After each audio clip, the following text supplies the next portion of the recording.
Incredibly honored to be here. I loved Jay's talk, and from a philosophical point of view, mine is not dissimilar. It's slightly different. We work for very different companies, but it's incredible when you see how aligned we are sometimes, because I think the more people who are thinking this way, obviously the better for everyone. So I want to talk to you a tiny bit about this sort of thing I wrote that I think about, but I can't imagine it's not the same sort of thing that you often think about. And it's this idea as creative people. And I'm not talking about people in a creative department, I'm talking about people in the creative business and the power that we yield. And when I talk about power, I mean the capability for us to do incredible things for our clients, for their businesses, for ourselves, but then for everything else that's going on in the world right now that really needs our help. So I want to talk a tiny bit about my team, because again, like one of the things I'm really conscious of is when you do these talks, I don't want to come up here and tell a bunch of people how to do things. I want people to hear about how I've approached them with my arrangement and my resources, but I also want people to get an understanding that I have just as much sort of scrappiness in my team as you probably do in your teams. You know, people, I remember somebody, we had worked on a project together, and they said, oh, can we come and visit the lab in London? And I said, yeah, you could come to visit the lab, and we had just done this big VR thing, and I'll show you a bit of it. And she came in, and I remember when I took her in the lab, the utter disappointment of what the lab actually looked like, which was just a bunch of people and a bunch of desks and, you know, a bit of hacking space, that sort of thing. But it wasn't anything other than a collection of really interesting people who had the desire to do big things and instill change. So we are this sort of an arrangement, this sort of a structure, designers, coders, makers. As I said, we don't use the word creatives because I only hire creative people. So if you are doing things strategically, you are a creative person. You are inherently creative. If you are trying to run the business from an operational perspective, you are a creative person. And what we try to do is we try to rethink things. And yeah, invent the future, very difficult. I was asked on the back of that to write something one time that was as close as I could ever get to a mission statement. And it's kind of silly and it's a bit ridiculous, but there are a couple of words in there that I hold dear and I use as a bit of a filter when we're working on projects and we look at the approach that we want to take. And the idea of this ragtag group that I just showed you, that group of people from all different backgrounds and disciplines, and we talk a lot about diversity, and I've been fortunate enough to take up the presidency at Dean AD this year, and if you get a minute, read something I penned. It's a thing about diversity, and it comes at it from a creative perspective. And I talk very much about what happens in my group. When you bring a bunch of people from different backgrounds and different skill sets and different socioeconomic backgrounds, along with ethnicities and cultural reference points, you create these incredible creative collisions, right? This ragtag group, and I call us vagabonds. But fundamentally at the heart of that is this sense of idealism. And I think idealism is a good thing. I think to be idealistic, and if you channel that in the right way, you can do pretty amazing things. This is just a process thing, and again, I like to leave people with how we do things. Whenever we come up with an idea, we take the thought, no big idea, no creative expression, whatever. We take the thought that drives the idea, and we write it in one line, and we put it on a poster. And then we have a wall of work, and now the wall of work has the posters, and they have a line on them, and you walk up to it, and you either get it or you don't get it. And if you don't get it, we start over again. From there, we rapidly prototype. Within a week, we'll do a sprint, and we'll make something. It might be a site, it might be a mobile app, it might be some sort of a voice UX type thing on a piece of our hardware. We'll probably create a film. We do a lot of film work because I still think film is an incredibly important and emotive way of bringing an idea to life. But we're making. And I think, again, idle hands, you know the expression, I mean, we're making all the time. And when people are busy, in our instance, they're very happy. I'm going to show you some work as well, so I just want to fly through this.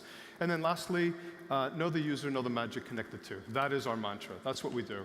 Having a deep understanding of people. And I'm not talking about, much like Jay said, it's not even from a research and targeting perspective. There are a bunch of people that occupy this incredible place we call planet Earth. And some have kids, some have mortgages, some struggle to get to work, some have to walk 10 miles to get clean water.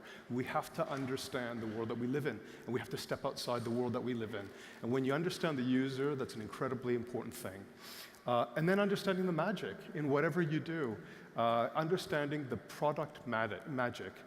For us, we were very fortunate. We do some really, really amazing, interesting things that go on to have a massive impact. One of the examples I use is I grew up in Vancouver in Canada. Nobody here from Vancouver in Canada. Usually there's one rowdy person who throws something at me or something. I remember when I first moved to the UK, at the time, Google Earth was the big thing that I was using a lot. And I remember downloading at the time Google Earth and typing in the address that I grew up in Vancouver, where I used to play street hockey, outside this little home on the east side. And I remember seeing the globe spin and crash zoom into the neighborhood that I grew up in, and it was incredibly emotional. I was thousands of miles away, and I missed home, and technology allowed me to create this incredible connection with the place that I came from. And that was magic. That was product magic. It wasn't functionality.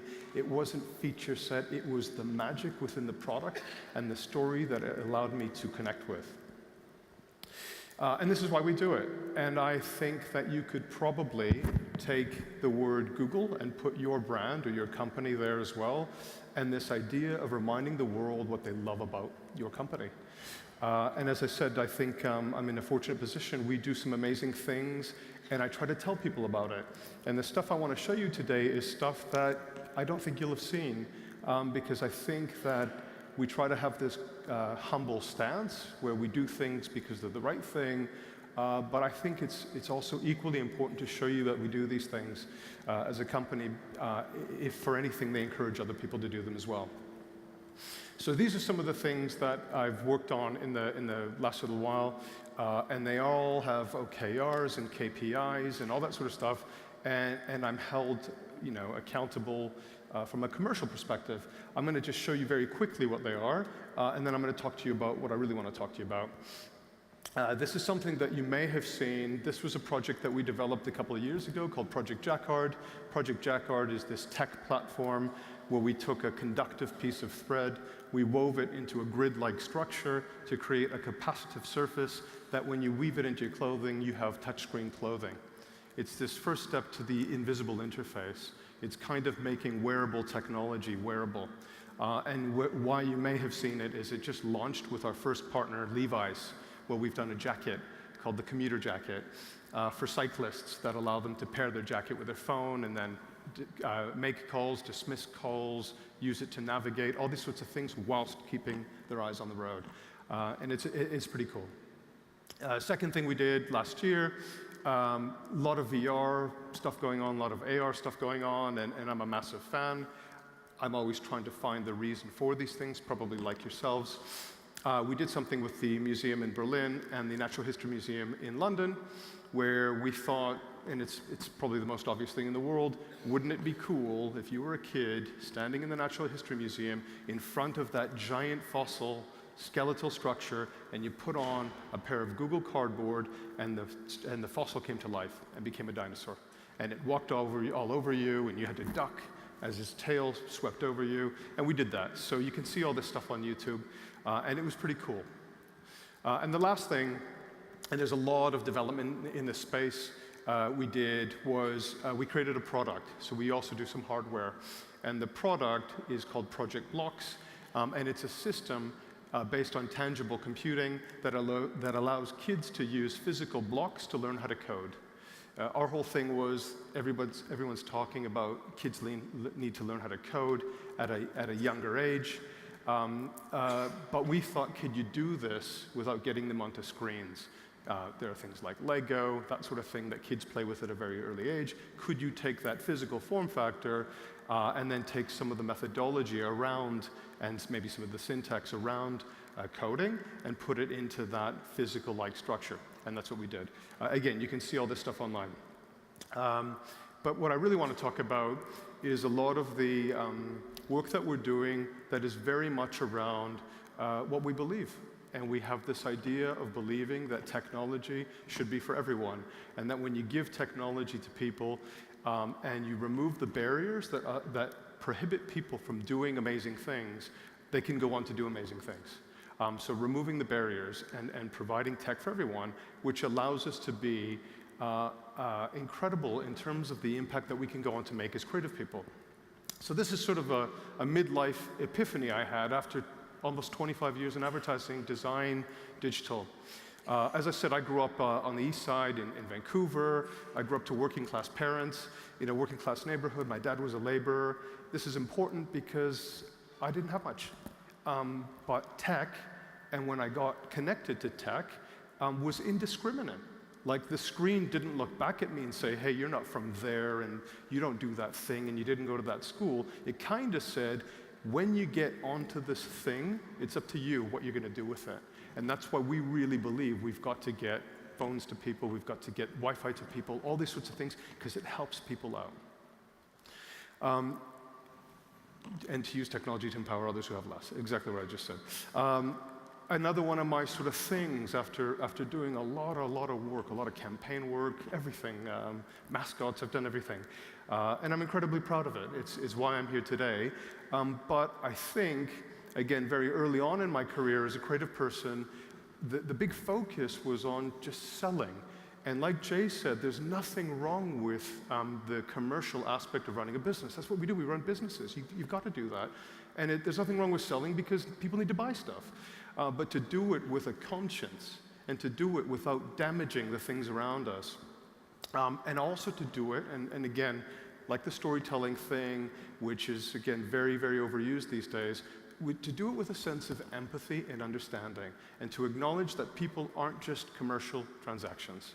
And these are sort of the things that I started thinking about. And as I said, that we are capable of doing more. And why are we capable of doing more? Because we have two things. And again, some of you may go, bullshit, he's just saying these things because he's a creative person. But I think the skills, okay, that we demonstrate every day with our clients, whereby we take complicated problems, I mean really complicated problems, and the way we deconstruct them and we find ways in and we create these worlds and we create these positionings and all these sorts of things, that problem-solving set of skills combined with how we go on to articulate that and how we make it incredibly interesting for people, that combination of the two makes us incredibly well-positioned people to tackle even bigger, meatier problems alongside what we're doing on a day-to-day basis. Again, these are my thoughts. And lastly, before we go into it, this is something that comes from the leadership at Google, which is, you know, and I see it a lot, and I've often thought about it, and people around me are doing it, which is I did a whole, you know, lifetime of advertising, whatever, and now I'm going to stop and do good, right? I'm going to join an NGO or I'm going to join a charity, and how do you actually not do that and actually do it habitually on a day-to-day basis? How do you make it part of your everyday routine and everyday job is what I'd ask you. And one of the things I think about as planes are flying over the sugar factory. Because I believe problem-solving, storytelling puts us in a unique position. Dare I say, I call us creative activists. So I'll talk to you about 3 projects that I'll show some films and some imagery. And the first one is an installation that we built at the United Nations where the world leaders were coming together to talk about all these global issues in the General Assembly. And then there are hundreds of thousands, if not millions, of kids around the world who have things to say to them and will never be granted an audience to be able to tell their elected representatives what is going on in the country, in the village, in the place that they're living in. The lack of sanitation, schools, domestic abuse, all these sorts of things that are happening around the world, and they can't actually tell these people, you got to help with these things, okay? The second thing is something that we built, and this is, again, and I hope you believe me on all this sort of stuff, the same team that does the VR dinosaurs and all that was asked to use our problem-solving skills and creativity to go over to one of the Greek islands in 2015 at the height of the refugee crisis and build an application for the people fleeing civil war in Syria that would help them find safety in camps, help them find how to register and seek asylum, how to find medical services, how to communicate with their relatives back home. And that's something that we built that I'm incredibly proud of. And then lastly, a program that we worked with the team in India, which is an incredible program whereby we're teaching women in rural villages about using the internet and then equipping them with bicycles and then mobile phones and tablets on the back of the bicycles. And because the villages are so spread out, hundreds of miles apart in India, they literally ride from village to village. And they teach women in these rural villages, most of which, or many of which could be illiterate, how to use the internet to help build a better future for themselves and their family. So one of the ways that we do this is something that I unashamedly stole from our friends at Google X, which is the approach that they take to all these moonshots that they do. So when they do Wi-Fi balloons like Project Loon, or when they were doing the self-driving vehicle before it became Waymo, they follow this three-point methodology. And it goes like this. So they identify a big problem. So if we use the example of the self-driving car, I think they identified the sheer volume of accidents that were happening on roads across America, across the world. Big problem. A lot of people were being injured, some were being killed on road accidents. Radical solution is the second thing that they're looking for. So when they're thinking about how to address road safety and accidents, you might think, lower the speed limit. Might help, but that's not really radical. You might think, I don't know, put another layer of airbags or something inside the vehicle. Might help a bit, but that's not radical, et cetera, et cetera, et cetera. But when they were thinking about this thing, the thing that they obviously identified, which was the cause of the accidents, was human error. So that went on to become, well, if humans are causing accidents, remove humans from cars. Remove them from the car. That's pretty radical. Remove the human from the car. Create a self-driving vehicle, an autonomous vehicle. And then how do you do that? And again, they're always looking for cutting-edge solutions, okay? So if you look at the car, if you've ever seen some pictures of the Waymo car now, you're seeing this thing spinning at the top, which is called a LiDAR, which is firing lasers in milliseconds, millions of lasers in milliseconds, and it's mapping the environment around it to get an understanding of what the landscape looks like. That combined with radar, which is actually firing off these beams. You can see I'm not technically explaining it the best way, but it's firing off these other beams, which are identifying movement. So you have the visual representation, you have the movement, and then it has a camera as well, which is identifying color and graphics on road signs. And all of that technology combined is allowing the car to see in 360 degrees, okay? Everything up to, I believe, 3 football fields away. That's pretty impressive. I mean, I think I'm a relatively good driver, but that's very difficult to do. And that's how they do these things. So, as I said, Assembly of Youth, an installation to give youth a voice at the United Nations. So I talked about why we were doing it, and I tried to form it in this Google X thing. Obviously, my stuff is much more from a marketing perspective, so it's not going to be as sort of epic as self-driving cars, but I think that's okay. World leaders need to know what issues youth are facing around the world. We need to give youth a voice. And we have this opportunity when they all came together at the United Nations to talk about these things amongst themselves. So first thing we thought about was we want to create a personification, a physical representation of these children. Because if it's just a screen, you have no idea what it is. Is it something that's trending that day? And we wanted to show the diversity of the individuals from around the world, but we also wanted to abstract it. We didn't want to make it a literal representation. because we wanted to make it interesting.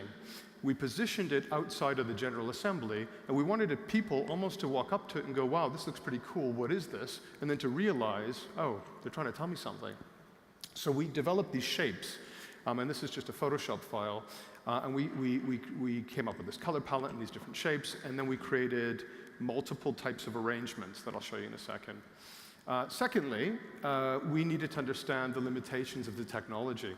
So in this instance, in a lot of the developing nations where we needed the kids to send their messages from, feature phones are still standard. So we needed a way of getting basic text messages sent via the internet to this installation on these screens at the United Nations. And these are the sort of things that we needed to tell people, these things that were troubling these kids. And then, as I said before, we wanted to make it unmissable. We wanted to make it unmissable. So we thought, well, what would be kind of cool is, what if we actually arranged the kids that represented each country in a scaled-down version of the General Assembly, so that actually you would understand where you sit in the real General Assembly, and then you would actually see the kid that represents your country. So that was another architectural insight. And this is what it looked like. So the Assembly of Youth, and the first big board would pose the question, and then in real time from all over the world, kids would fire off these messages to their respective screens representing their countries. Easier, I make it sound really easy. It was difficult. This is what it looks, these are some photographs of what it looks like. It was launched by Ban Ki-moon and the head of the UNICEF, David Beckham. There he is. And I want to show you a little film.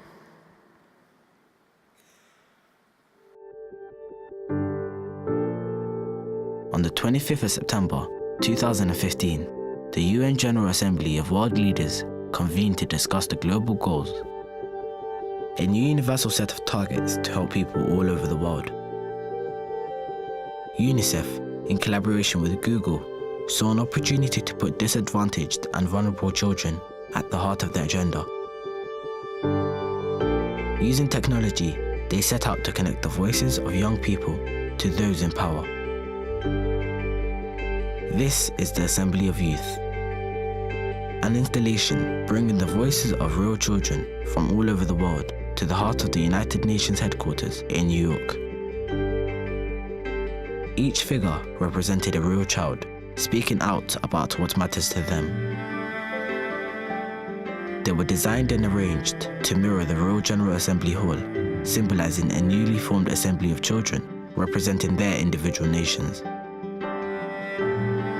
Report, UNICEF's social monitoring tool, sent a series of thought-provoking questions to a network of children in developing nations, inviting them to respond for free from any mobile phone, even with SMS, and have their messages appear in the main entrance of the UN. I'm scared of walking home all by myself. I want to stay in school so one day I can feed my family. We had to leave our homes because of the violence. The hopes and needs of real children were put in front of world leaders as they made their way into the General Assembly Hall to initiate talks. Eliminate poverty, fight disease, improve education.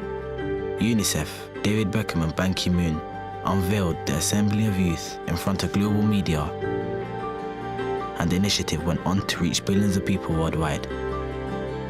It's our opportunity to change the future of the world and give every child an equal chance in life. By bringing children's voices to the attention of those in power, we called on them to listen and take steps towards positive change for every child in danger, truly giving them a voice that could be heard.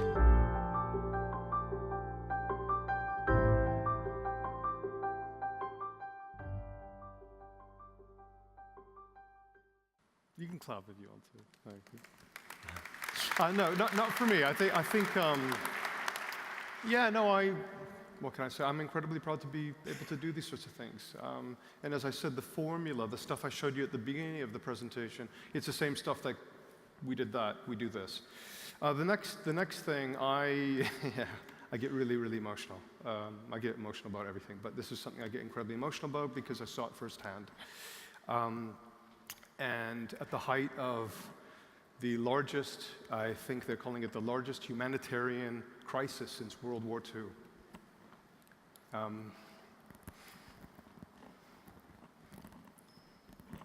Yeah, so I struggle with this because until you go there and you see this stuff, it's just stuff you see on the television, stuff that you read about, and then you go there and you think, holy shit. Anyway, sorry, I'm going to try to recompose myself, but largest humanitarian crisis since World War II. At the time that I went, I was sent by the leadership team at Google. We got together, they made a massive financial contribution to the efforts, aiding hundreds of NGOs. But that wasn't enough. They said, we have incredible products that help people in their day-to-day lives. And there are people who really, really, really need our help right now. We have a mapping product that can help people get to refugee camps. We have a phone-based, telephony-based, communications-based product called Hangouts that if you have a decent Wi-Fi connection, you can call your friends and family back home and you can tell them that you've arrived safely. We have a translation tool that takes disparate language pairings, Arabic into German, into English, into Greek, and can help people who have no chance of being able to really communicate in a really traumatic situation, speak to each other. And I think why I get emotional again is, you know, when you see people with their kids and stuff on rafts that were made for 20 people, and there's like 60 people, and they're coming in, and you know, you're pulling, you know, people off the beaches and stuff like that. It's an incredible, you know, it was so emotional to see and to be part of. So when you go there, and you're thinking, I'm not an NGO, I'm not an aid worker, I know nothing about this world, I myself am in shock, but I have to try to do something with the tech that we have. When you sort of compose yourself, you try to do what you think is right. So in this instance, as I said, so we've seen these types of images before. You need to see them firsthand, and then you'll, I don't know. I've made my point. But these were the other images that I was seeing, which were people getting off of boats, getting hydrated, getting warmth, getting their phones out, looking for signals, okay? This was sort of what was my first humanitarian crisis of this sort that I have ever seen, but it was definitely the first one that I had seen whereby the mobile phone played such a pivotal role in the whole thing. So when I was sent out on a fact-finding mission, I saw the mobile phones, I saw the lack of connectivity on Lesbos at the time, I saw 7,000 people coming in every day. And again, remember, you're not being taxied in, you're being smuggled in. So if you do make it, you have no idea where you are. You don't even know what island you've landed on, okay? And you're holding kids in your hand, phones and kids. I mean, it was just an incredible experience. So we reported back, these are some pictures that we took. These are people, you know, literally like buying SIM cards, battery packs, phones, everything during this whole thing. Energy, power, battery power. You know, these, I think Jay mentioned, our host mentioned the evolution of man, or whatever the chart was, that ends up as a developer from a caveman. And I saw something recently, which was Maslow's hierarchy of needs, and you've probably seen it, where it had all the traditional stuff, and then it had, I believe, connectivity, and then battery power. I mean, and it was done kind of flippantly and jokingly, but the more I saw, the more it actually stood true. And this is what we did. We went over there, and as I said, we saw that there was a lack of information. There were literally people handing out photocopies. They were wet. They were like, you got to go there, dial this number. Somebody might pick up. They might not pick up. And we saw people with phones, and as I said, they were looking for signals, so we used our problem-solving skills. We said there's a huge amount of people who don't know where to go and what to do. The local people from the government or from the NGOs were completely overwhelmed by the sheer volume of people. And it was part information architecture, part connectivity problem that we solved by saying, if we provide access to the island, and we provide a very light loading mobile information site that tapped into the products that I just mentioned, we should be able to provide them with the information they need to get to where they need to go in terms of the camps safely. So I went out there for a few days with a few of my colleagues. That night from the hotel, we briefed it into the same team in London that did the dinosaurs. And within 36 hours, we had deployed this on the island of Lesbos. I'll let the video kind of say the rest. The civil war in Syria has forced millions to flee their homes, causing the worst refugee crisis since the Second World War. In the summer of 2015, up to 7,000 refugees were arriving on the Greek islands every day, often with just the necessities, legal documents, and mobile phones. They landed not knowing exactly where they were, what to do, nor where to go next. They needed information to ensure their safety and security, but much of the information available was inaccurate, out of date, or in a language they did not understand.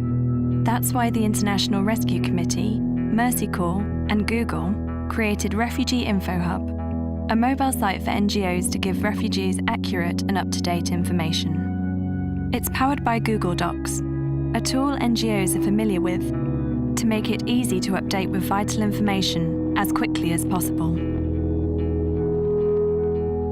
Information like how to register and seek asylum, how to get to refugee camps, maps, medical resources, and anything else they might need, all in their native language.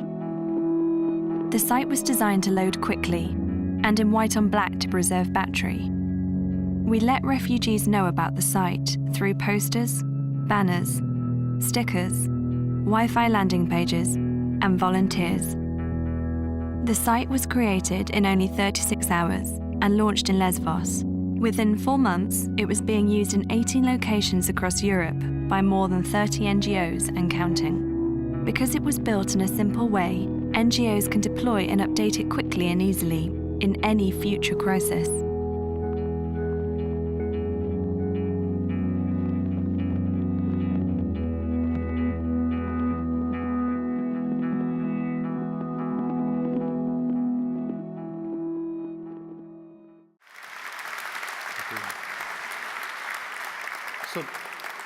So as I said, like, I just want to keep reinforcing, like, I don't have, well, I tell my team we're superhuman and we do these incredible things to keep them motivated, but I have probably the same sort of people that you do. And I think we just try to do these things that don't cost a lot of money, well, that cost nothing. We built it in Google Docs, you know? It was nothing, actually. And it's just incredibly important. It says time's up. I have one more thing. Oh, they've given me a couple more minutes, or should I end? I can fly through one more if everyone wants to hear one more. Okay, I'll fly through it, sorry. And this is the last thing, and I'll just fly through it. This is the program that I talked about, getting women in rural villages in India on the internet. Millions of women in rural India, no access to the internet.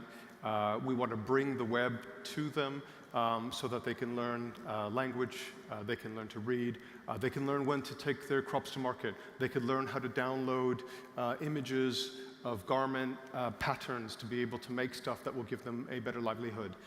So how do you create a program that reaches all these people that's scalable? Because I think fundamentally what we're all about is being scalable. Should I just fly through? So this is what we did. I sent a team out.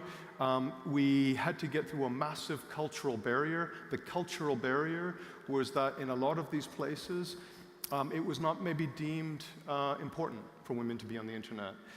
So we had to convince people the value of a woman being on the internet. And this is the value that they bring. It's not just to themselves, it's to their community, it's to their family. And when you get people comfortable with that fact, it's a lot easier. And you have to be incredibly respectful of different cultures and the way they think about things. So I'm just going to show this film and I will end.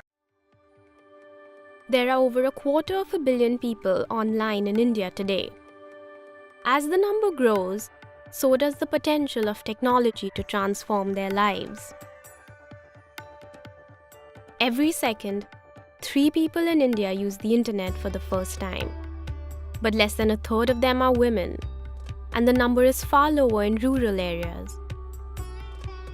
For these women, access to technology isn't the only obstacle. There are social and cultural barriers. हमारे अम्मी पापा ने ये कहा था कि internet safe नहीं है. So Google, in collaboration with Tata Trusts, set out to overcome these challenges, and last year piloted the Internet Sathi program, an on-the-ground initiative where we train local women to help other women get online.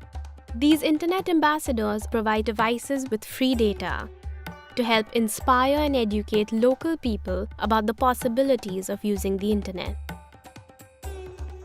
To convince communities of the benefits of women being online, we reaffirm their role in society, which is centered around helping others, like giving their children an education, finding medical advice for their families, and helping their neighbors make a better living. The villages are often miles apart, so we designed specially equipped bikes for Sathis to bring the internet to women in the most remote places. Today, thousands of them are helping create opportunities and change lives. So over the next 3 years, we are going to reach 300,000 villages, which is half of the villages in India. Working with local communities helped us understand that those best placed to help women get online were other women. And when they can access the internet, it's better for everyone. Thank you very much. And we're more powerful than we think. Thank you.